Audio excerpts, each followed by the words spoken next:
আবুল হাসান কিরকানির দরজার সামনে এসে উনি সালাম দিলেন। যিনি বাদশাহ এসে সালাম দিলেন, আবুল হাসান কিরকানি সালামের জবাব দিলেন। জবাব দিয়ে জিজ্ঞেস করলেন, ও বাদশাহ, আপনি আমার দরজায় কেন আগমন করেছেন? আপনি আমাকে যদি বলতেন আমি তো আপনার দরবারে চলে যেতাম। আবুল হাসান কিরকানিকে জবাব দেয়, বাদশাহ জবাব দিয়ে বলেন, ও আল্লাহর ওলি, প্রয়োজনটা যেহেতু আমার প্রয়োজনে আমি আপনার দরবারে আগমন করেছি, আমার প্রয়োজনে আমি এসেছি। এবার আল্লাহর ওলি আবুল হাসান কিরকানি উনি ডাক দিল, ও বাদশাহ, এসেছেন যেহেতু এবার আপনি আমার রুমের ভিতরে প্রবেশ করুন। ভিতরে প্রবেশ করলেন, ভিতরে বসতে সুযোগ দিলেন। উনি যখন বসলেন, এবার উনি জবাব দেন, আমি আপনার কাছে কেন এসেছি প্রশ্ন করবেন না। আল্লাহর ওলি আবুল হাসান কিরকানি জিজ্ঞেস করেন, ও বাদশাহ মহোদয়, কি জন্য আপনি আমার কাছে আগমন করেছেন? উনি জবাব দিয়ে বলেন, আল্লাহর ওলি, আমি আপনার কাছে আগমন করেছি এই জন্য, শুনতে পেয়েছি আপনার নাকি একজন সুন্দরী মেয়ে আছে, আপনার সেই মেয়েটাকে আমি বিয়ে করতে চাই। একটু জোরে বলা যাবে কি সুবহানাল্লাহ? আর আমি নিজে আগমন করেছি, আমি কোনো কর্মচারী দিয়ে আপনার কাছে বিয়ের প্রস্তাব দেই নাই। যেহেতু আমি নিজে বিয়ে করব, আমি নিজে আপনার দরবারে এসেছি, আপনার কাছে এসে প্রস্তাব দিলাম। এখন আপনি রাজি কিনা আমাকে একটু জানায় দিন। আল্লাহর ওলি আবুল হাসান কিরকানি জবাব দিয়ে বললেন, ও বাদশাহ মহোদয়, আপনার কাছ থেকে বিয়ের প্রস্তাব এসেছে, আমি বেজার নই, কিন্তু আমার যে মেয়ে উপযুক্ত মেয়ে, যেহেতু আমি আমার মেয়েকে জিজ্ঞেস করব, আমার মেয়ে যদি রাজি হয় আমি আপনার কাছে বিয়ে দিতে পারবো। একটু জোরে বলুন সুবহানাল্লাহ। আমার মুসলমান বন্ধু, আবুল হাসান কিরকানি ভিতরে চলে গেলেন। মেয়ের রুমের দরজার সামনে এসে দাঁড়ায়া সালাম বিনিময় করলেন। মেয়েটা ভিতর থেকে সালামের জবাব দিলেন। সালামের জবাব দেওয়া যখন শেষ, এবার ডাক দিল, ও মা, আমি এসেছি আপনার রুমের ভিতরে একটু প্রবেশ করতে চাই। আল্লাহর ওলির কন্যা জামিলা সুন্দর জবাব দিয়ে বলেন, আব্বা, আপনি আসতে পারেন, কোনো অসুবিধা নাই। আমার বাবাজিরা, আপনি যদি বাবা হন, আপনার উপযুক্ত মেয়ের রুমের ভিতরে ঢুকতে গেলেও অনুমতি দরকার আছে না নাই? সুবহানাল্লাহ রাসূলে বলেন। কিন্তু আমরা তো অনুমতি নেই না। আমার বন্ধু বাবাজিরা, হাদিস শরীফের মধ্যে উল্লেখ করা হয়, আল্লাহর রাসূল ঘোষণা দিয়েছেন, কোন একজন সন্তান যদি মায়ের রুমের ভিতরে যেতে চায়, ওই মায়ের রুমের ভিতরে যেতে গেলেও আগে সালাম দিয়ে অনুমতি নিতে হবে। একটু জোরে বলা যাবে কি সুবহানাল্লাহ? মায়ের রুমে, যে মা 10 মাস 10 দিন পেটে ধারণ করেছেন, এই মায়ের রুমে যেতে গেলেও অনুমতি দরকার, অনুমতি প্রয়োজন। বিনা অনুমতিতে যাওয়া যাবে না। আর এখন আমরা অনুমতি নিব দূরের কথা, সালামই তো নাই। কথা কি ভুল বলছি? কয়টা পরিবার আছে যেই পরিবারের ভিতরে সালাম আছে, সালাম নাই? সালাম দেই না, কথা বলেন ঠিক না বেঠিক? সালাম দেওয়া হয় না। অথচ আল্লাহর রাসূল বলছেন, পরিচিত অপরিচিত সকলকে সালাম দিতেন। একটু জোরে বলুন সুবহানাল্লাহ। আর একটু আওয়াজে বলুন আল্লাহু আকবার। যিনি আগে সালাম দিবেন, আল্লাহ উনার অন্তর থেকে অহংকার দূর করে দিবেন। অহংকার দূর করে দিবেন। সওয়াবের ভাগীদারও তো বেশি। সুবহানাল্লাহটা আরো জোরে বলুন। আমার বাবাজিরা, আপন ঔরসজাত কন্যা, নিজের মেয়ের রুমের ভিতরে ঢুকবেন, সালাম দিলেন, মেয়ে অনুমতি দিলেন, ভিতরে প্রবেশ করলেন। মেয়ে জিজ্ঞেস করেন, আব্বা বলুন দেখি কেন আগমন করতে চেয়েছেন? এবার আবুল হাসান কিরকানি জবাব দিয়ে বলেন, ও মা, তোমার বিয়ের প্রস্তাব নিয়ে এসেছেন আমাদের দেশের বাদশা, যিনি বাদশা নিজে আগমন করেছে বিয়ের প্রস্তাব নিয়ে। এবার আবুল হাসান খিরকানির মেয়ে মুস্কি হাসি দিয়ে বলেন, আব্বা আপনি যদি রাজি হন আমার কোনো বাধা। সুবহানাল্লাহটা জোরে বলবেন না? আমার কোনো বাধা নাই। কিন্তু আমার দেশের বর্তমান প্রেক্ষাপটে এমন অনেক সন্তান, ছেলে হোক মেয়ে হোক, যাদের বিয়ের ব্যবস্থা বাবা যদি নির্ধারণ করে এই মেয়ে অথবা ছেলে বেঁকে বসে, এরকম আছে না? নাই না, আমি তো এই জায়গায় বিয়ে করব না, আমারও তো একটা নিজস্ব পছন্দ আছে, এরকম বেঁকে যায় আমার বাবাজিরা। কিন্তু আল্লাহর ওলি আবুল হাসান খিরকানির মেয়ে কত সভ্য, ভদ্র, শালীন, বাবাকে কি পরিমাণ মূল্যায়ন করে ও আমার বাবাজিরা। এবার মেয়েটা জবাব দিলেন, আমার আব্বু যেখানে রাজি আমিও সেখানে রাজি। একটু চিল্লায় বলা যাবে কি সুবহানাল্লাহ? ডান হাতটা উঁচু করে বলুন আল্লাহু আকবার। অনেকে উঠাইছেন না, রাগ গুসা থাকলে নাও উঠাইতেন পারেন, তবে হাত উঠাইলে একজন দেখেন, বলুন তিনি কে? আল্লাহ যদি কিয়ামতের ময়দানে বলে, বান্দা তুই যে হাত উঠাইছস এই মজলিসে, এই উসিলাই তোরে মাফ করে দিলাম। আল্লাহ পারেনি? জুড়ে বলেন পারেনি? এই বিশ্বাস আমাদের আসেনি? তো বিশ্বাস থাকলে ডান হাতটা উঁচু করে বলুন আল্লাহু আকবার। আমার বাবাজিরা, বন্ধুরা আমার, অন্তরের কান লাগান। এবার দেখা যায় আবুল হাসান খিরকানির মেয়ে উনি যখন রাজিনামা দিলেন, এবার চলে গেলেন আবুল হাসান খিরকানি বাদশার কাছে গিয়ে মুস্কি হাসি দিলেন। সুবহানাল্লাহটা জোরে বলুন। মুস্কি হাসির ভিতরে আমার বাবাজিরা বাদশা মহোদয় জিজ্ঞেস করেন, আল্লাহর ওলি কি সংবাদ? উনি বলেন, আমি মুস্কি হাসি দিলাম, বুঝতে পেরেছো? কপাল তোমার বড় ভালো। বাদশা খুশি হয়ে গেলেন। খুশি হয়ে এবার জবাব দিলেন, ও আল্লাহর ওলি আপনিও রাজি, আপনার মেয়েও যেহেতু রাজি, দেরি করতে চাই না। আপনি যদি রাজি থাকেন তাহলে আমি দিন তারিখ ঠিক করতে চাই। এবার আল্লাহর ওলি আবুল হাসান খিরকানি উনি দিন তারিখ ঠিক করে দিলেন। দিন তারিখ যখন ঠিক হয়ে গেল, বিয়ের দিন তারিখ ঠিক হওয়ার পরে বিয়ে অনুষ্ঠান হয়ে গেল। আবুল হাসান খিরকানির কন্যাকে পাঠিয়ে দিলেন স্বামীর বাড়িতে। যখন পাঠিয়ে দিলেন, আমার বাবাজিরা, বন্ধুরা আমার, উনি চলে গেলেন স্বামীর বাড়িতে। বাসর ঘরের ভিতরে যখন গেলেন, আবুল হাসান খিরকানির মেয়ে জামিলা এত সুন্দর, এত সুন্দরী হওয়ার কারণে আমার বাবাজিরা বাদশা মহোদয় রুমের ভিতরে যখন প্রবেশ করলেন, রুমের ভিতরে প্রবেশ করার পরে এত সৌন্দর্যতা দেখে মুগ্ধ হয়ে উনার মাথার মধ্যে ছিল মণি মুক্তা খচিত একটা মুকুট। জুড়ে বলা যাবে কি সুবহানাল্লাহ? আর একটু জোরে বলুন আল্লাহু আকবার। মণিমুক্তা খচিত মুকুট, ওই মুকুটটা উনি মাথার থেকে খুললেন। খুলে বিবির কাছে নিয়ে ডাক দিয়ে বলে, ও বিবি, এই মুকুটটা মণিমুক্তা খচিত মুকুট, আল্লাহ পাক রব্বুল আলামিন আপনাকে এত সুন্দর বানিয়েছেন। এই সৌন্দর্যতাই মুগ্ধ হইয়া আমি আপনাকে এই মুকুটখানা উপহার দিয়ে দিলাম। দামি মুকুট, মণিমুক্তা খচিত মুকুট। এই মুকুট যখন উনাকে উপহার দিলেন, এখন আপনারা আমাকে বুদ্ধিমান মানুষ, জ্ঞানী মানুষ, আপনারা জবাব দেন তো দেখি, এখন মুকুটের মালিক কে? আপনারা ওয়াজও নাই। এখন মুকুটের মালিক কে? জামিলা। এই তো মাশাআল্লাহ, আপনারা বুঝেন ওয়াজ। ওয়াজ বুঝলে জবাব দিতে হবে। আর আমার একটা বদ অভ্যাস, শ্রোতা কথা না বললে ওয়াজ করতে পারি না। আমার কথা যদি বোঝা যায়, বুঝেন যদি, তাহলে জবাব দেওয়া দরকার আছে না নাই? একটু জবাব দিবেন। আমার বাবাজিরা, বন্ধুরা আমার, এতদিন মুকুটের মালিক ছিলেন যিনি বাদশা, তিনি এখন মুকুটের মালিক আর বাদশা নয়, এখন মুকুটের মালিক হয়ে গেলেন জামিলা। একটু জোরে বলুন সুবহানাল্লাহ। জামিলার মুকুট, জামিলা যাকে মনে চায় তাকে দিতে পারে। পারে কি পারে না? এটাই এখন উনার অধিকার। আমার বাবাজিরা, বন্ধুরা আমার, কেউ যদি মসজিদে জায়গা দেয়, মসজিদে জায়গা দিয়ে দিলেন, ওয়াকফ করে দিলেন।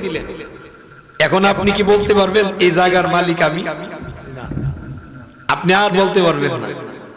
আপনি মসজিদে 1000 টাকা দিচ্ছেন, এখন কি আর বলতে পারবেন 1000 টাকার মালিক আপনি? ওয়াজ মাহফিলে দিচ্ছেন, আপনি আর বলতে পারবেন? আপনার আর থাকে না। কোন জিনিস যদি আপনি দান করে দেন, উপহার দিয়ে দেন, উপঢৌকন দিয়ে দেন, তখন আর এই জিনিসটা আপনার থাকে? এটা চলে যায় যাকে দিবেন তার, সে মালিক। আমার বাবাজিরা, জামিলা নিজে মালিক মুকুটের।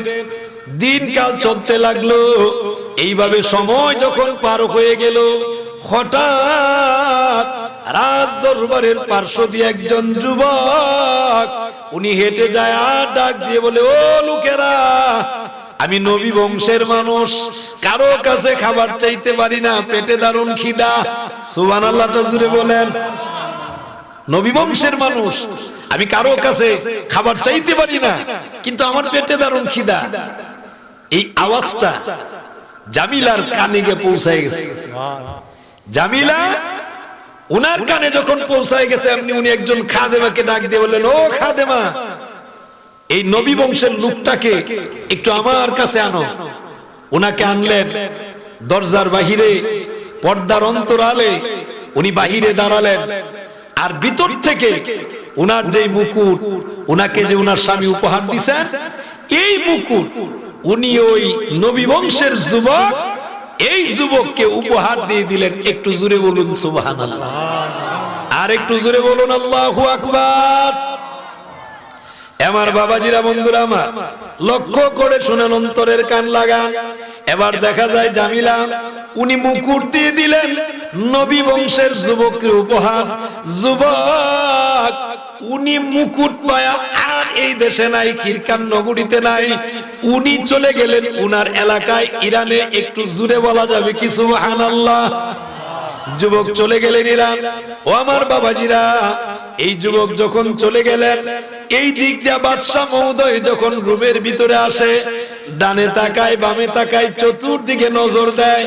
নজর দিয়ে দেখতে পেলেন মুকুট দেখা যায় না। মুকুট যেহেতু দেখা যায় না, উনি ওনার বিবিকে জিজ্ঞেস করলেন, ও বিবি, আমি আপনার কাছে জানতে চাই, বলুন দেখি মুকুট কোথায়? এবার ওনার স্ত্রী মুস্কি হাসি দিয়ে বলেন, এ স্বামী আমার, এই মুকুটের মালিক আমি। আমি মালিক হইয়া আমার মুকুট আমি একজন নবী বংশের লোকের উপহার দিয়ে দিয়েছি। কিন্তু উনি এটা মেনে নিতে পারে না। বাদশা ডাক দিয়ে বলো, ও জামিলা, তুমি এই মুকুট উপহার দাও নাই, তোমার বাবা গরিব মানুষ, মনে হয় বাবার বাড়িতে পাঠিয়ে দিয়েছো। নাউজুবিল্লাহ জুড়ে বলেন। এটা হলো সন্দেহ, কিন্তু এই কাজ উনি করে। আমার বাবাজিরা, এবার জামিলা উনার স্বামীকে ডেকে বললেন, ও স্বামী, আপনি আমাকে তোহমত দিবেন না। আমি এই মুকুট আমার বাবার কাছে আমি পাঠাই নাই, আমি মুকুট উপহার দিয়েছি। আপনি যেহেতু আমাকে উপহার দিয়েছেন, মুকুটের মালিক আমি, আমার মুকুট আমি কাকে দিব, কোথায় দিব, এটা আমার বিষয়। আপনি আমাকে প্রশ্ন করতে পারেন না। এখন কেন আপনি আমাকে প্রশ্ন করেন? আমার বাবাজিরা, দামি মুকুট হওয়ার কারণে, মণি মুক্তা খচিত মুকুট হওয়ার কারণে বাদশা মহোদয় রাগান্বিত হয়ে গেলেন। রেগে জামিলাকে ডাক দিয়ে বলে, ও জামিলা, হয় তুমি মুকুট এনে দিবে, আর না হয় তুমি চুরির অপরাধে, তুমি চুরি করেছো, চুরির অপরাধে তোমার বাম হাতের কবজি কাটা হবে। জুড়ে বলুন নাউজুবিল্লাহ। হয় তুমি মুকুট দিবে, আর না হয় তোমার কবজি কাটা হবে। জামিলা বললেন, স্বামী হে, আপনি আমার হাতের কবজি কাটতে পারেন, আমি বাধা দিব না, আমি কোনো অভিযোগ দিব না, আপনি আমার স্বামী, শাসন করতেই পারেন, কিন্তু আপনি আমাকে তোহমত দিতে পারেন না। আমি চোর নই, আমি চুরি করতে পারি না, আমি এমন বাবার মেয়ে নই যে আমি চুরি করব, আমি চুরি করতে পারি না। আপনি শাস্তি দিবেন, আপনি আমার স্বামী, আপনি শাস্তি দিতেই পারেন। আমার বাবাজিরা, বাদশা মহোদয় জামিলাকে বললেন, তুমি প্রস্তুতি নাও, তোমার হাত কাটা হবে। এ বাবাজিরা, জামিলার বাম হাতটা কেটে দিলেন, ডাক্তার দিয়ে আবার ওনাকে ব্যান্ডেজ করে দিলেন।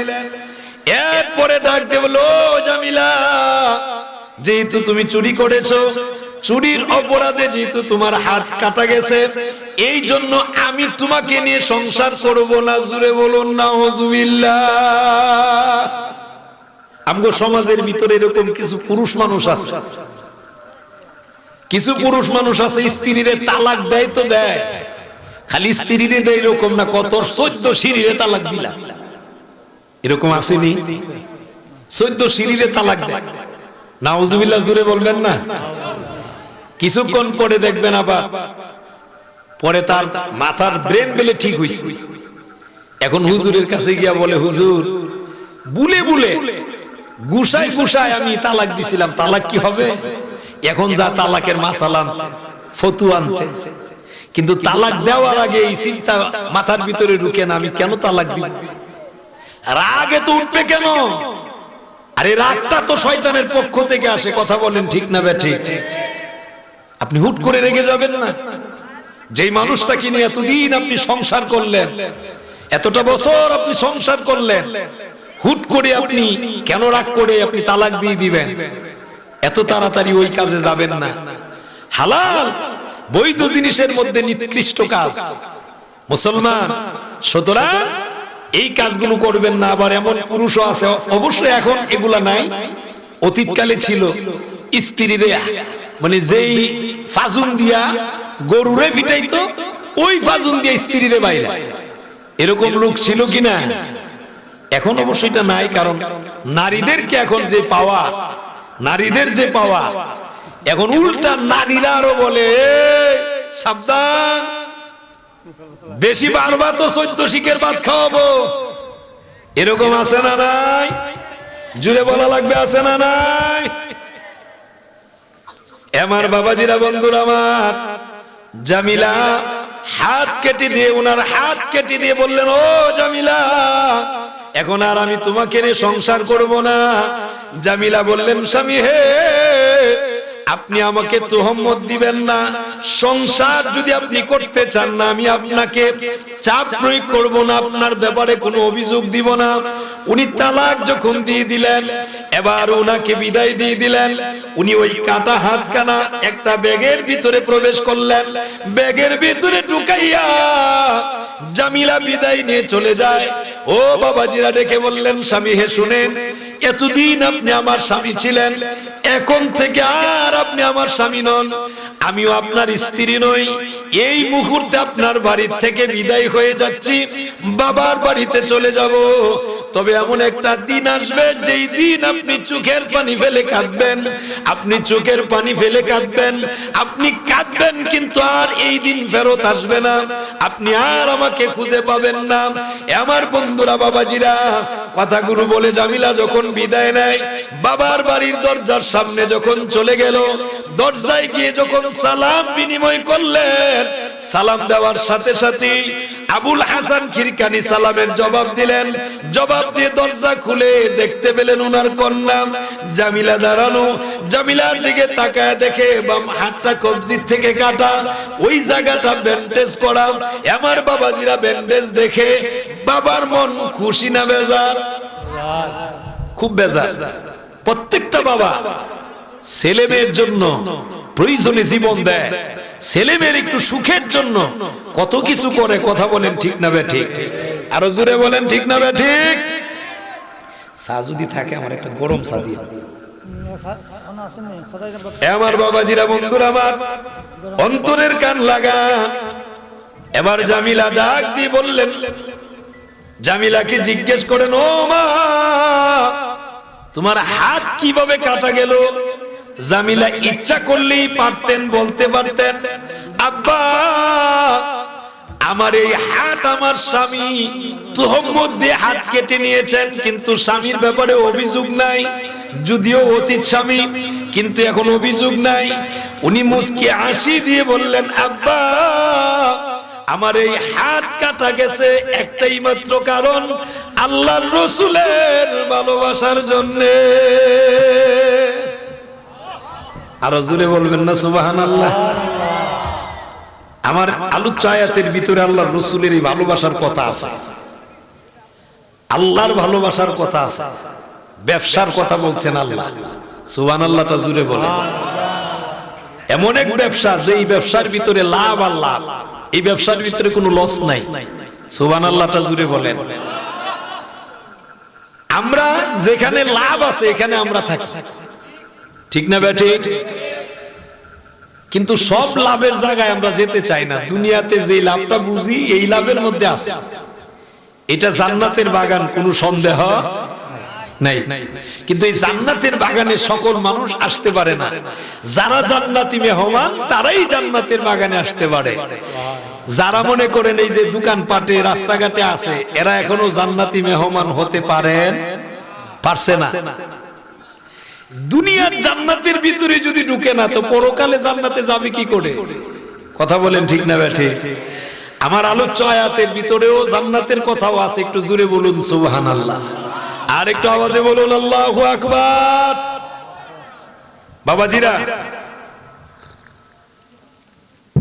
হাত নাই, অভিযোগ নাই, আল্লাহ রাসূলের ভালোবাসার কারণে আমার হাত চলে গেছে। আমার বাবাজিরা, উনাকে এই কথা যখন বললেন, ও বাবাজিরা, বন্ধুরা আমার, মেয়ের বাবা আবুল হাসান কিরকানি বুঝতে বাকি নাই, উনি বুঝতে পেরেছেন, বুঝতে পেরেছি, বুঝার কারণে বাবা সুন্দর করে মেয়েকে নসিহত করতেছেন। জুড়ে বলুন সুবহানাল্লাহ। কি নসিহত? কোরআনের আয়াত দিয়া নসিহত করে। وَلَنَبْلُوَنَّكُمْ بِشَيْءٍ مِّنَ الْخَوْفِ وَالْجُوعِ وَنَقْصٍ مِّنَ الْأَمْوَالِ وَالْأَنفُسِ وَالثَّمَرَاتِ وَبَشِّرِ الصَّابِرِينَ।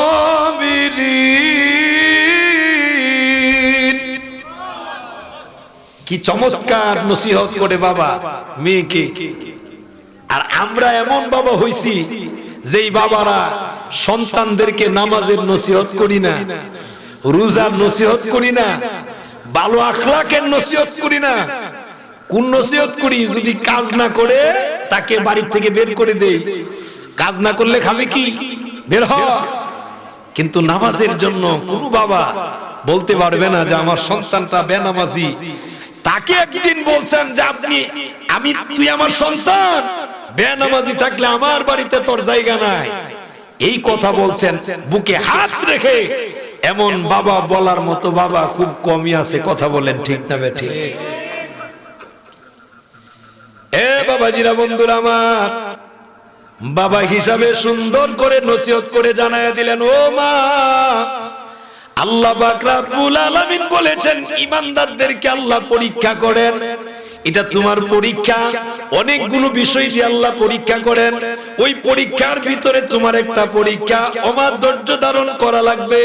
কারণ আল্লাহ ঘোষণা দিবেন, ওয়াবাশশিরিস সাবিরিন, যারা ধৈর্যশীল তাদেরকে সুসংবাদ দিয়েছেন। একটু জোরে বলা যাবে কি সুবহানাল্লাহ? যারা ধৈর্যশীল এদেরকে সুসংবাদ দিবেন। আমরা ধৈর্যশীল হওয়ার দরকার আছে না নাই? জোরে বলেন, দরকার আছে না নাই? খুব বেশি রাগ করবেন না, রাগারাগি করবেন না। আমার বাবাজিরা, বন্ধুরা আমার, আবুল হাসান কিরকানি উনাকে নসিহত করলেন, মেয়েটাও কেমন, বাবা যেমন মেয়েটাও তেমন। সুবহানাল্লাহ। তার একটু জোরে বলুন। বাবা যেমন মেয়েটাও তেমন। গাছ মানে কেমনে জানি একটা কথা বলেন না, গাছগুলো গুড়া নাকি? গাছ ভালো, ফল ভালো, গাছগুলি গুড়া। মারহাবা জোরে বলেন, আরো জোরে বলেন মারহাবা। আপনারা কি কষ্ট হইতেছে? আলোচনা চলতুনি, একটু ডান হাতটা উঁচু করেন। অনেকের ঘুমাইতেছে। বলেন নারায়ে তাকবীর, নারায়ে রিসালাত, আহলে সুন্নাত ওয়াল জামাত। ঘুম আসেনি? যুবক এখানে বেশি, তো যুবকদের তো আওয়াজও গরম হইতো, ঠিক না বেঠিক? একটু মহব্বতে বলেন মারহাবা। ঘুম আছে না গেছে? আল্লাহ কবুল করুক, সবাই বলে আমিন। ঘুমও ভাঙ্গাইতে, ঘুম না ভাঙ্গাইলে আবার দেখবেন অসুবিধা হইব। বাবা মেয়েকে যেমন নসিহত করছেন, মেয়েটা চমৎকার জবাব দেন কোরআন দিয়া। ইয়া আইয়ুহাল্লাযীনা আমানুস্তাঈনু বিস-সাবরি ওয়াস-সালাহ ইন্নাল্লাহা মা'আস-সাবিরিন।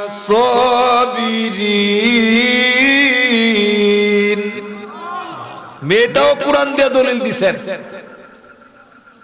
ও আব্বা, আপনি যেমন বলেছেন আল্লাহ ইমানদারদেরকে পরীক্ষা করেন, আমিও আপনাকে জানায় দিলাম আল্লাহ পাক রব্বুল আলামিন ইমানদারদেরকে ঘোষণা দিয়ে জানিয়ে দিয়েছেন নামাজ আর ধৈর্যের মাধ্যমে আল্লাহর কাছে যেন তারা সাহায্য চায়। সুবহানাল্লাহটা জোরে বলুন। তাহলে আল্লাহর কাছে সাহায্য চাওয়ার মাধ্যম দুইটা, এক হলো নামাজ আর এক হলো ধৈর্য। একের নাম নামাজ, দুই হলো ধৈর্য।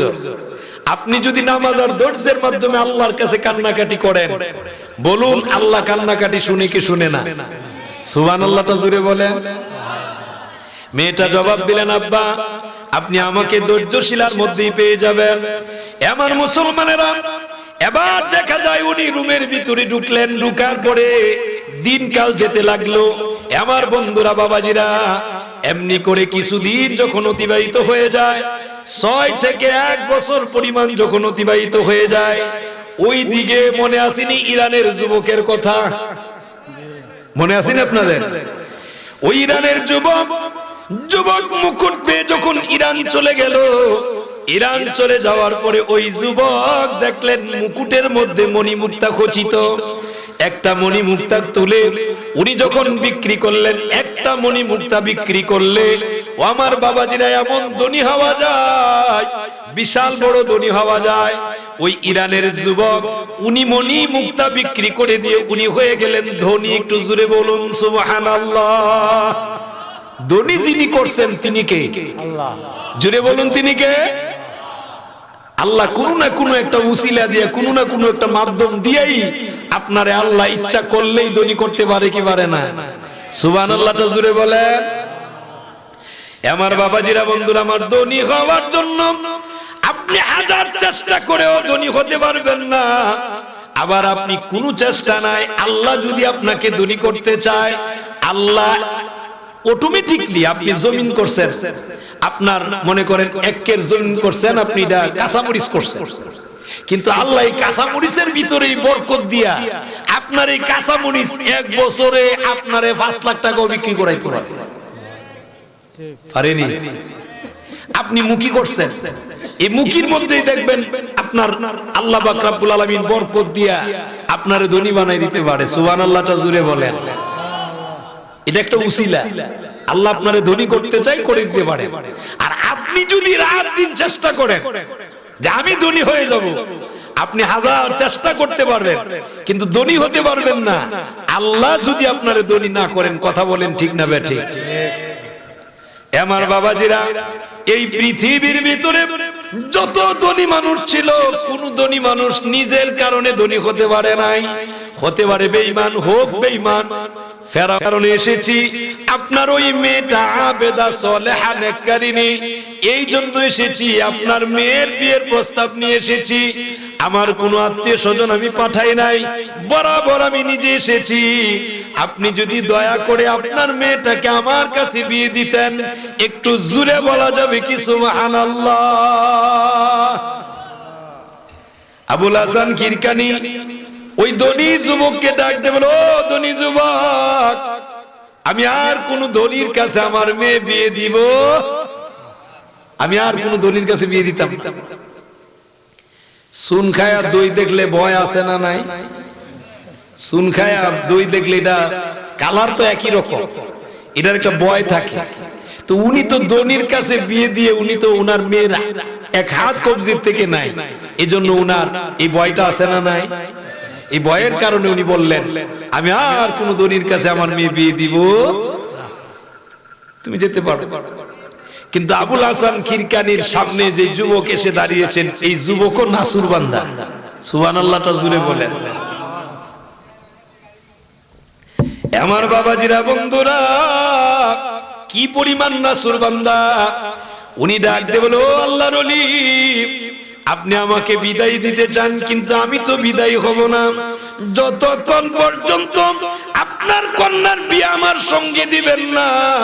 আমি আপনার দরজার সামনে দাঁড়ালাম, এখান থেকে আমি চুল পরিমাণও সরে যাব না। আল্লাহর ওলি চিন্তা করলেন, এই যুবক তাইলে তো যাইতো না। এরে যুবক, যদি এটাই তোমার ইচ্ছা থাকে, একটু অপেক্ষা করো। এবার উনি অপেক্ষায়, আল্লাহর ওলি আবুল হাসান খিরকানি আবার মেয়ের দরজার সামনে চলে গেলেন। মেয়েকে গিয়ে সালাম দিলেন, মেয়ে সালামের জবাব দিলেন, ভিতরে প্রবেশ করলেন। মেয়েকে ডাক দিল, ও মা, সুদূর ইরান থেকে একজন ধনী যুবক এসেছেন তোমার বিয়ের প্রস্তাব নিয়ে। ও মা, আমি কিন্তু ধনীর কাছে আর বিয়া দেওয়া আমার উদ্দেশ্য আর নাই, ভয় আছে, আমার আর ইচ্ছা নাই। এখন মেয়েটা দেখেন কত বুদ্ধিমতী। উনি ডেকে বলেন, আব্বা, কেন আপনি ভয় পাবেন? ভয়ের তো কোনো কারণ নাই। এই জন্য বললাম, ও আব্বা, হাতের 5 আঙ্গুল সমান হয়। সুবহানাল্লাহ বলতেন না?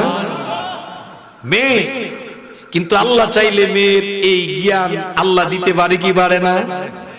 বাবার ভুল ভেঙ্গে দিচ্ছেন। আব্বা শোনেন, হাতের 5 আঙ্গুল যেমন সমান নয়, সব ধনীরাও সমান না। কিছু ধনী আছে দেখবেন, আপনাদের এই বাসুরি এলাকাতেও আছে, কিছু ধনী এমন আছে যেই ধনীরা দনের ঠেলায় যাত্রা গানের, ফালা গানের, বেডিয়ায় নিনা গান গাওয়ায়। কথা বলে আসেনি? আবার এমন ধনী আছে যেই ধনীরা আল্লাহর তৈরি জান্নাত কিনে। সুবহানাল্লাহটা জুড়ে বলেন। কি কিনে? জান্নাত কিনে। ইন্নাল্লাহা আশতারা মিনাল মুমিনিনা আনফুসাহুম ওয়া আমওয়ালাহুম বিআন্না লাহুমুল জান্নাহ। সুবহানাল্লাহটা জুড়ে বলেন। আল্লাহ বলছেন, নিশ্চয়ই আমি আল্লাহ ইমানদারদের সাথে একটা ব্যবসা করি। এই ব্যবসাটা হলো, ইমানদারদের 2টা জিনিস আমি খরিদ করি, বিনিময়ে আমি তাদের কাছে জান্নাত বিক্রি করে দিই। ইমানদারদের কয়টা জিনিস? 2টা। এক হলো তাদের জান, 2 হলো তাদের মাল। তো ইমানদারেরা তাদের মাল দিয়া আল্লাহর তৈরি জান্নাত কিনে। আর যারা ওই গানের আসর করবে, এরপরে আপনার বিভিন্ন জুয়ার আসর করবে, বিভিন্ন রকমের অনইসলামিক কার্যকলাপ করবে, এই কাজের মাধ্যমে জাহান্নাম ক্রয় করে। কথা বলেন ঠিক না বে ঠিক? এই যে আজকের আয়োজন, এটা জান্নাতের আয়োজন, ঠিক না বে ঠিক? এই আয়োজনের ভিতরে আপনারা যারা শরীক থাকবেন, যারা শরীক হয়েছেন, আপনারা উপস্থিত হয়ে শরীক হইছেন, অনেকে টাকা পয়সা দিয়ে শরীক হইছেন, এই শরীক হওয়ার ভিতরে বরকত আছে না নাই? আপনি জান্নাত কিনার একজন মানুষ। সুবহানাল্লাহটা জুড়ে বলেন।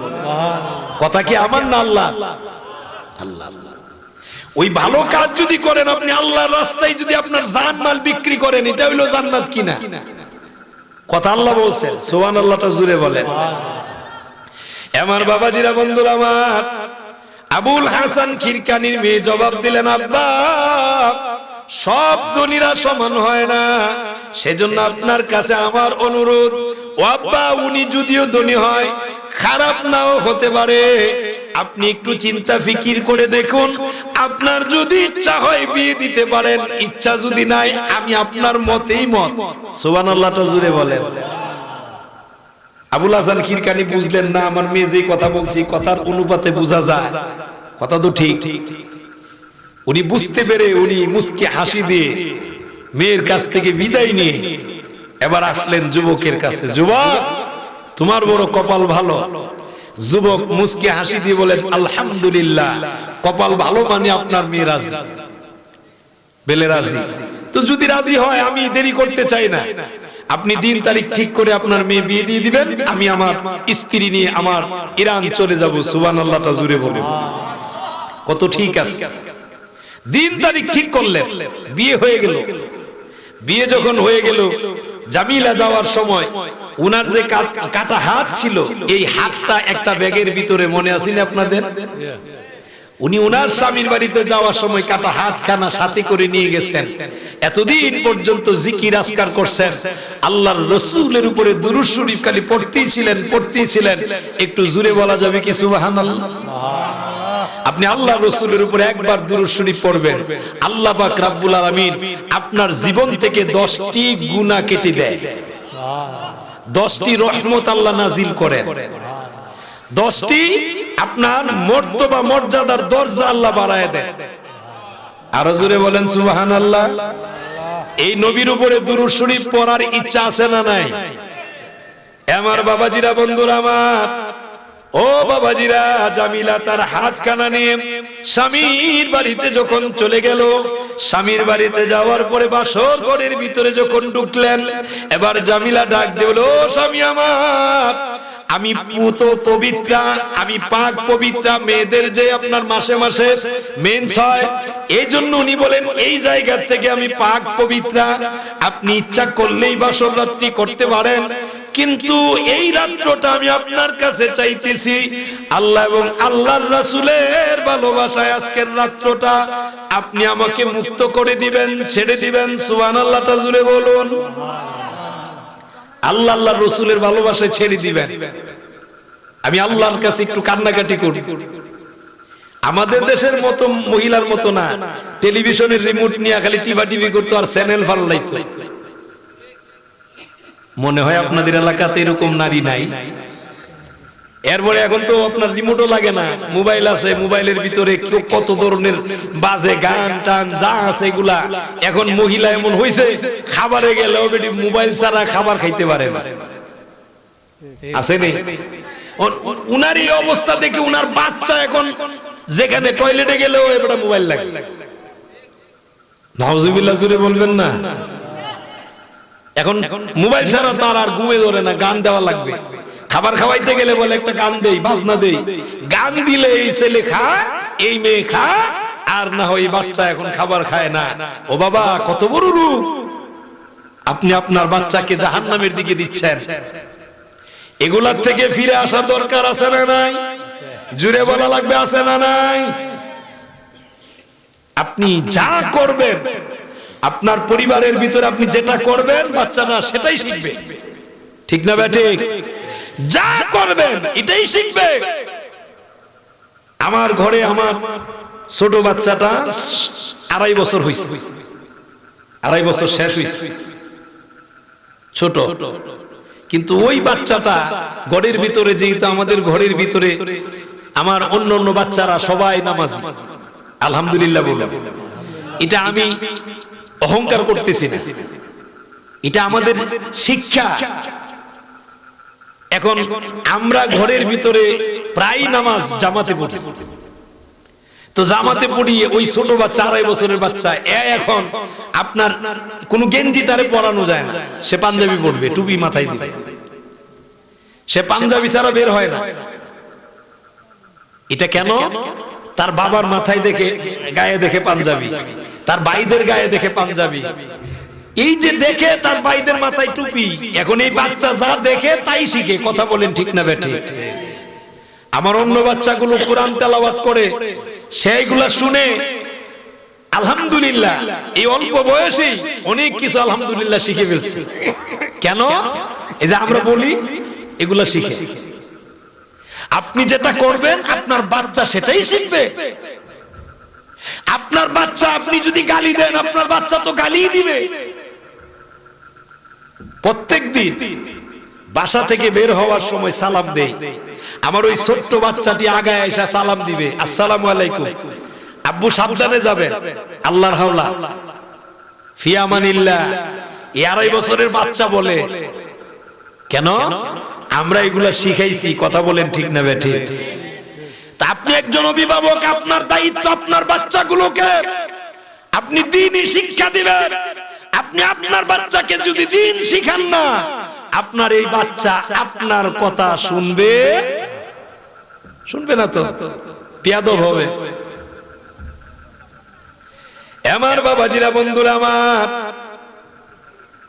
আবুল হাসান খিরকানির মেয়ে জামিলা, উনি দরজার ভিতরে যখন স্বামীর কাছে এই কথা আবেদন করলেন, স্বামী এত সুন্দর ভালো মানুষ, উনি ডাক দিয়ে বলল, ও বিবি, আপনি আমার কাছে আজকের রাত্রটা আল্লাহ আল্লাহর রাসূলের মহব্বতে চেয়েছেন, আপনি যেহেতু আল্লাহ আল্লাহর রাসূলের মহব্বতে রাত্রটা চেয়েছেন, এই রাত্রটা আমি আপনাকে মুক্ত করে দিলাম।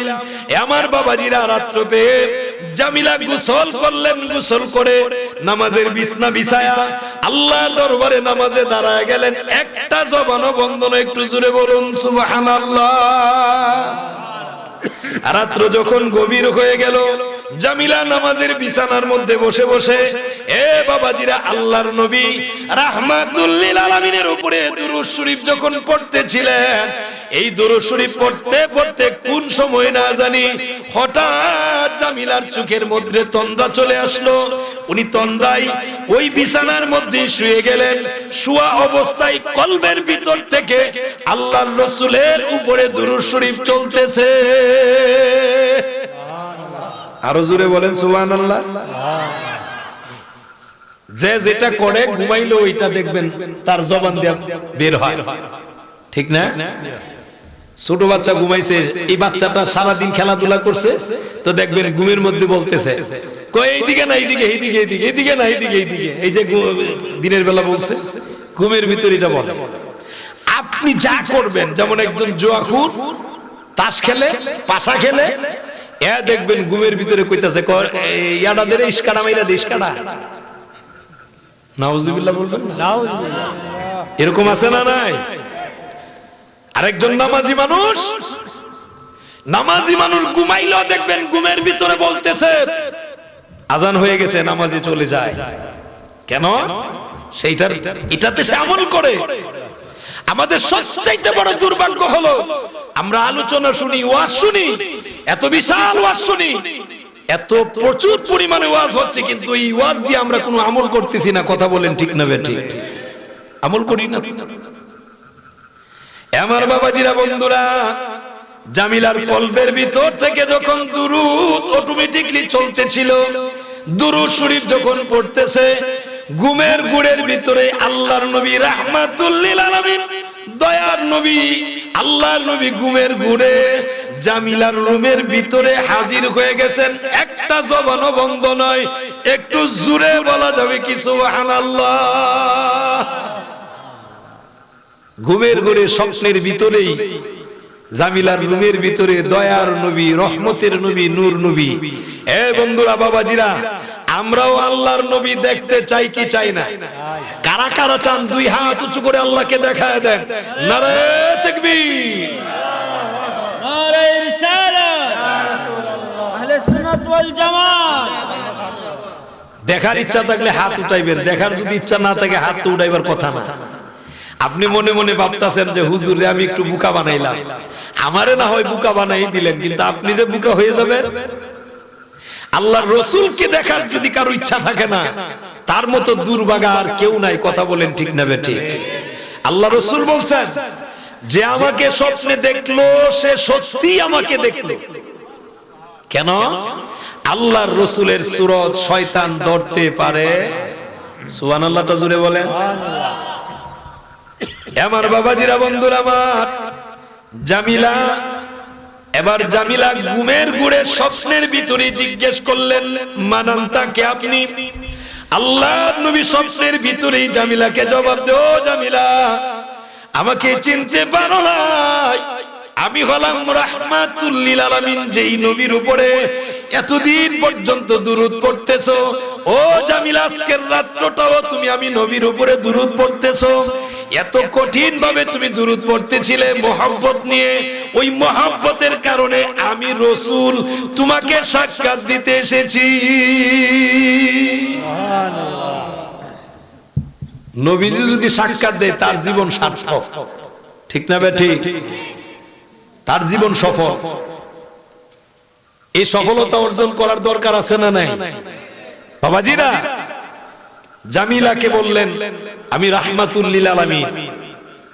জামিলা ঘুমের ঘুরে স্বপ্নের ভিতরেই বলতেছেন ইয়া রাসূলুল্লাহ, ইয়া হাবিবাল্লাহ, নবী গো, আপনাকে দেখতে পেয়েছি, এটা তো আমার সৌভাগ্য। এর চাইতে আর বেশি কিছু আমার পাওয়া আর কি পাইতে চাই? নবীজি আমার স্বপ্নের ভিতরে ডাক দিয়ে বললেন, ও জামিলা, তোমার কাটা হাত কোথায়? সুবহানাল্লাহটা একটু বলবেন না? জামিলার যে হাত কাটা, এই সংবাদ আল্লাহর রাসূলের কাছে আছে না নাই? এই সংবাদ যিনি দিবেন বলুন তিনি কে? আর একটু চিল্লায় বলা লাগবে তিনি কে? উম্মতের খবর রাসূলের কাছে আছে না নাই? বাবা, এমন এক নবী পাইছি, এই নবী পাই আমরা খুশি না বেজা? ও আজকে আর একটু চলতো না শেষ করে দিতাম? চলতো তো ডান হাতটা উঁচু করে বলেন আল্লাহু আকবার। আপনাদের আওয়াজ একটু ভালো হইলে না, আওয়াজটা একটু ভালো হইল। বাবাজিরা, আল্লাহর রাসূলের কথাতে মুর্দা জিন্দা হয়। সুবহানাল্লাহ বলবেন না? কি জিন্দা হয়? মুর্দা, মৃত। এই মৃত জিন্দা হয় আল্লাহর রাসূল হুকুম দিলে। সুবহানাল্লাহটা জুড়ে বলেন। আমার মুসলমান আদম সফিউল্লাহ থেকে নিয়ে শুরু করে ঈসা রূহুল্লাহ পর্যন্ত লক্ষাধিক নবী রাসূল আল্লাহ পাক রব্বুল আলামিন এই জমিনে প্রেরণ করেছেন। সকল নবী রাসূলদের কাছে জিবরাইল যতবার গিয়েছেন, আল্লাহর রাসূলের কাছে 24,000 বার শুধু আল্লাহর রাসূলের কাছে এসেছেন। একটু জোরে চিল্লায়ে বলুন সুবহানাল্লাহ। সকল পয়গম্বরদেরকে যত মুজিজা দিয়েছেন, সকলের চাইতে বেশি মুজিজা দিয়েছেন আমার আপনার নবী রাহমাতুল লিল আলামিন। এই নবী পেয়ে আমরা খুশি না বেজা? আর এই খুশিটা আপনি উদযাপন করবেন কিভাবে? আপনি নবীর রঙে রঙিন হয়ে এটা উদযাপন করা লাগবে। কথা বলেন ঠিক না বেঠে? কিন্তু এমন অধিক পরিবার যেই ঘরের ভিতরে নামাজ নাই, এমন অনেক পরিবার যেই ঘরের ভিতরে রোজা নাই, এমন অনেক পরিবার যেই ঘরের ভিতরে সুদ আছে। সুদ নাই, বহু পরিবারের ভিতরে সুদে ভরা। তা আপনি তো এখনো নবীর রং লাগাইতে পারেন নাই, নবীর রঙই তো লাগাইতে পারেন নাই। আমার বাবাজিরা, কিন্তু নবীর সাহাবা কেরাম এরা কেমন ছিলেন? আল্লাহর নবীর রং কেমনে লাগাইতেন? এ বাবাজিরা, জামিলার কথাটা শেষ করি। ও বন্ধু বাবাজিরা, আল্লাহর নবী রাহমাতুল লিল আলামিন ঘুমের ভিতরে স্বপ্নের ভিতরে জিজ্ঞেস করলেন, ও জামিলা, তোমার কাটা হাতখানা কোথায়? জামিলা আশ্চর্যান্বিত হয়ে গেল। এমনি ঘুমের ঘুরের ভিতরেই কাটা হাতখানা ব্যাগ থেকে বের করে দিলেন। আল্লাহর রাসূল বললেন, জামিলা, ওই কাটা হাতখানা আমার হাতে দাও। জামিলা কাটা হাতখানা আল্লাহর রাসূলের হাত মুবারকের মধ্যে যখন দিলেন, আল্লাহর রাসূল বললেন, জামিলা, তোমার ওই কাটা হাতখানা আমি রাসূলের দিকে বাড়ায় দাও। কাটা হাতখানা বাড়িয়ে দিলেন। আল্লাহর রাসূল কাটা হাতখানা কবজির, যেই কবজি কাটা ওই কবজির মধ্যে দিয়ে নবীজির থুথু মুবারক দিয়ে যখন লেপ দিলেন, ব্যান্ডেজ করে দিলেন। এ বাসুরি এলাকার যুবকেরা, মুসলমান বাবাজিরা, আমি আপনাদেরকে বলি, এটা দুনিয়ার কোনো হাসপাতালের ব্যান্ডেজ নয়, এটাও আপনাদের ওই সুনামগঞ্জ সদর হাসপাতালের কোন ব্যান্ডেজ নয়। এটা আপনাদের উপজেলা, আপনারা কোন উপজেলা? দিরাই উপজেলার কোন হাসপাতালের আপনার কোন ব্যান্ডেজ নয়। সিলেটের উসমানী হাসপাতালের ব্যান্ডেজ নয়। আমার বাবাজিরা, এটা ঢাকা বারডেমের হাসপাতালের কোন ব্যান্ডেজ নয়। এটা এমন একটা ব্যান্ডেজ, যেই ব্যান্ডেজ লাগাইলেন আল্লাহর রাসূলের থুতু মুবারক। এই থুতু মুবারকের ভিতরে বরকত আছে না না? সুবহানাল্লাহ, তার জোরে বলেন। কি বরকতপূর্ণ থুতু মুবারক! আল্লাহর রাসূলের চুল মুবারক থেকে নিয়ে শুরু করে আল্লাহর রাসূলের পা মুবারকের, নখ মুবারকের যাবতীয় যা কিছু আছে, এই সব কিছুর ভিতরে বরকত দিবেন যিনি, বলুন তিনি কে? আল্লাহ। এমন বরকতপূর্ণ রাসূল পাইলাম, এই রসুল আমরা চিনলাম না, ঠিক কিনা জুড়ে বলে? চিনা মানে নবীর রঙে রঙিন হওয়া। আপনি যদি চিনেন আপনি নবীর রঙে রঙিন হবে। সুবহানাল্লাহটা জুড়ে বলে। আমার বাবাজিরা, বন্ধুরা আমার, জামিলার হাত ব্যান্ডেজ করে দিলেন। দুনিয়ার কোন হাসপাতালের ব্যান্ডেজ নয়, এই ব্যান্ডেজ যখন করে দিয়েছে জামিলার হাত আগের চাইতে আরো বেশি সুন্দর হয়ে গেছে। জামিলার স্বামী জানে উনার হাত কাটা, একটু জবাব দিয়ে না, আপনার মনে কষ্ট হইতাছে। আমি ওই আসলে মহব্বতেই বলি আর কি, মাঝে মাঝে সুবহানাল্লাহ আলহামদুলিল্লাহ আল্লাহু আকবার বললে সওয়াব আছে না নাই? সওয়াব আছে। এটা একটা জান্নাতের বাগান। আল্লাহ রাসূল বলছেন যেখানে তোমরা জান্নাতের বাগান দেখবে সেই জায়গায় বসে যাবে, আর সেই জায়গায় জান্নাতের ফল ভক্ষণ করবে। সাহাবায়ে কেরাম জিজ্ঞেস করলেন, ইয়া রাসূলুল্লাহ, জান্নাতের ফল কি?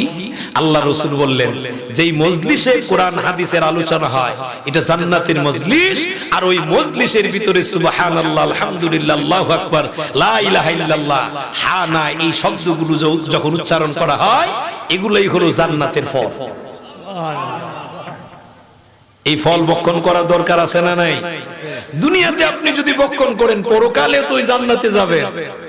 আল্লাহ রাসূল আরেক হাদিস শরীফের মধ্যে ফরমান, কেউ যদি একবার হৃদয় থেকে সুবহানাল্লাহর আওয়াজ দেয় আল্লাহ তার জন্য জান্নাতের ভিতরে একটা গাছ রোপণ করে দেন। গাছটা কত বড়? একটা দ্রুতগামী ঘোড়া দৌড়াবে, ঘোড়ার দৌড় শেষ হবে, গাছের ছায়া শেষ হবে না। আপনারা খুশি না বেজার? এখন সুবহানাল্লাহ আলহামদুলিল্লাহ আমি যেন সাফাসাফি করে না নেওয়া লাগে, মহব্বতে ভালোবাসায় মাঝে মাঝে বইলেন, একটু একটু মহব্বতে বলেন মারহাবা। এই তো মাশাআল্লাহ ভালো লাগে। আমি কিন্তু সরাসরি আলোচনা ঢুকছি, আমি আপনাদের দুরুদের ফজিলত বোঝানোর জন্য কিন্তু আমি ঘটনাটা উপস্থাপনা করতেছি। আপনাদের কষ্ট হচ্ছে? আমার বাবাজিরা, বন্ধুরা আমার, এবার হাত ভালো হয়ে গেল। আল্লাহ নবী রাহমাতুল লিল আলামিন বলেন, ও জামিলা, আমি রাসূলের কাছে তুমি আর কিছু চাও?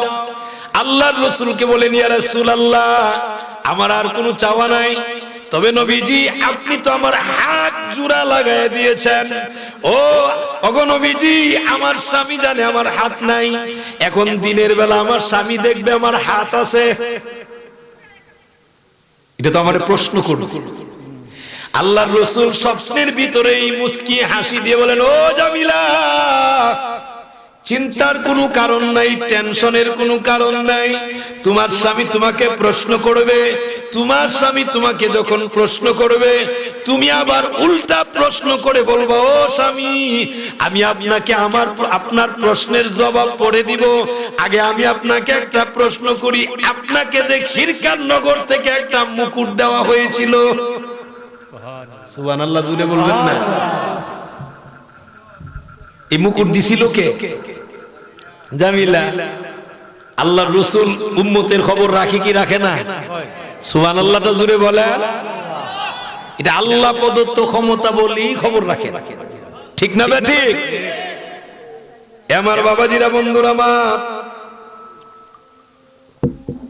এখন জামিলাকে প্রশ্ন শিখাই দিলেন। জামিলার আর কোনো ভয় আসেনি, এখন আর ভয় নাই। জামিলা বলেন, ইয়া রাসূলুল্লাহ, ইয়া হাবিবাল্লাহ, হুজুর আপনি বলেছেন আমার স্বামী আমাকে প্রশ্ন করলে আমি এইভাবেই জবাব দিব। এ আমার বাবাজিরা, স্বপ্ন শেষ। স্বপ্নের ভিতরে আল্লাহর রাসূলকে যেহেতু জামিলা দেখতে পেয়েছেন, বলুন জামিলার চেহারার মধ্যে নূর আছে না নাই? জুড়ে বলা লাগবে, আছে না নাই? নূরে ঝলমল করতেছে। সকাল যখন হলো, এ বাবা, যে রুমের ভিতরে আল্লাহর রাসূল আগমন করেছেন, স্বপ্নের ভিতরে ওই রুমের ভিতরে সুঘ্রাণ আছে না নাই? কেমন সুঘ্রাণ দেখেন। আমার বাবাজিরা, বন্ধুরা আমার, কিছু সময়ের জন্য আল্লাহর রাসূলকে খুঁজে পাওয়া যায় না। কোথায় রাসূল, কোথায় গেলেন? হযরত আবু হুরায়রা রাদিয়াল্লাহু তাআলা উনি বের হলেন, নাক টান দিতে লাগলেন। সুবহানাল্লাহটা জুড়ে বলুন। নাক টান দিতেছেন কেন? আল্লাহর রাসূল যে রুট দিয়ে যান, যে রাস্তা দিয়ে যান, এই রাস্তা থেকে মেশকে আম্বরের মতো গ্রান আল্লাহ পাক রব্বুল আলামিন বের করে দেন। সুবহানাল্লাহ। এজন্য উনি নাক টানতেছেন। কোথায় গেলেন আল্লাহর রাসূল? সুবহানাল্লাহটা জুড়ে বলুন। নাক টানতে টানতে গিয়ে দেখেন কিছু সময়ের জন্য আল্লাহর রাসূল আল্লাহর সান্নিধ্যে আল্লাহর সাথে কথোপকথন করতেছেন। একটু চিল্লায় বলা যাবে কি সুবহানাল্লাহ? রাসূল যে রাস্তায় যায়, এই রাস্তায় আল্লাহ পাক রব্বুল আলামিন জান্নাতি গ্রাম দেন। আল্লাহর রাসূলের গাম মুবারক, যে গাম মুবারক দিয়ে আতর তৈরি হয়, সুবহানাল্লাহটা জুড়ে বলেন। সাহাবায়ে কেরাম আল্লাহর রাসূলের গাম মুবারক দিয়ে আতর বানায়, ঠিক না বেঠিক? কেমন এক নবী পাইছে। আমার বাবাজিরা, বন্ধুরা আমার, সকাল হয়ে গেল। ঘুম থেকে উঠে জামিলার স্বামী জামিলার দরজার সামনে এসে সালাম বিনিময় করলেন। সালাম যখন দিলেন, সালামের জবাব দিলেন। জামিলা দরজা খুললেন। এখন দরজা খোলার সাথে সাথে তাকিয়ে দেখেন জামিলার দুই হাত বড় সুন্দর। জামিলার চেহারা আগের চাইতে এত সুন্দর হয়েছে, তাকায় থাকতে মনে চায় চেহারা ফেরানো যায় না, চোখে পাতি আসে না। একটু জোরে বলা যাবে কি সুবহানাল্লাহ? এক দৃষ্টিতে তাকিয়ে আছেন পলকহীন ভাবে। এবার জামিলা জিজ্ঞেস করেন, ও স্বামী কি দেখতেছেন? এবার স্বামী জবাব দেয়, ও জামিলা, আমি তো জানি আপনার হাত ছিল না, এক হাত কবজি থেকে কাটা, কিন্তু এখন দেখতে পাচ্ছি আপনার হাত সুন্দর, ভালো। কিভাবে আপনার হাত ভালো হলো? এবার জামিলা জবাব দিলেন, আল্লাহর রাসূল স্বপ্নের ভিতরে যে শিক্ষা দিয়েছেন, ঘুমের ঘুরে যে শিক্ষা দিয়েছেন, এখন উনি উল্টা বলেন, ও স্বামী আমার ভিতরে প্রবেশ করুন, আপনার প্রশ্নের জবাবটা আমি পড়ে দেই, আগে আপনি আমার প্রশ্নের জবাব দিন। আপনাকে যে খিরকান নগর থেকে একটা মুকুট দেওয়া হয়েছিল, সেই মুকুটটা কোথায়? স্বামীরে প্রশ্ন করছে। জামিলা যেদিন দিছিলেন ওই দিন কিন্তু উনি পর্দার ভিতরে ছিলেন। উনি ওনারে দেখে নাই, উনি ওনারে দেখে নাই। এখন স্বামীর প্রশ্ন হইল, মুকুট দিছে কে? এটা উনি জানে কেমনে? সুবহানাল্লাহ বলবেন না? আমার বাবাজিরা, বন্ধুরা আমার, জামিলাকে প্রশ্ন করলেন, ও জামিলা, আমি জানতে চাই, বুঝতে চাই, মুকুটের সংবাদ তুমি জানো কিভাবে? এমনি জামিলা মুস্কে হাসি দিয়ে বলেন, ও স্বামী, ওই মুকুটটাও আমি আপনাকে দিয়েছিলাম। আল্লাহর রাসূল স্বপ্নের ভিতরে এটাই ইঙ্গিত করেছেন, তুমি যাকে মুকুট দিয়েছিলে, যার কারণে তোমার হাত গিয়েছিল, তাকেই তোমার স্বামী হিসেবে আল্লাহ পছন্দ করে দিয়েছেন। এ স্বামী, আমি আপনাকে মুকুট দিয়েছিলাম, আর আপনাকে মুকুট উপহার দেওয়ার কারণে আমার পূর্বের স্বামী আমাকে তালাক দিয়েছিলেন, আমার হাত কেটে নিয়েছিলেন। এবার জামিলার স্বামী এখন খুশি না বেজার? খুশি হয়ে বললেন, বিবি, এই সংবাদ কিভাবে পাইলেন? আল্লাহর রাসূল স্বপ্নের ভিতরে আমার সাথে সাক্ষাৎ দিয়েছেন। একটু জোরে বলুন সুবহানাল্লাহ। এই কারণেই আপনার চেহারা এত সুন্দর হয়েছে, এই কারণে আপনাকে এত সুন্দর লাগতেছে। একটু চিল্লায় বলা যাবে কি সুবহানাল্লাহ? এই রাসূলের উপরে দুরূদ শরীফ পড়তে আমাদের মনে চায় কি চায় না? তো যদি মনে চায়, একটু মহব্বতে একটু আওয়াজ দিয়ে পড়ুন, আল্লাহুম্মা সাল্লি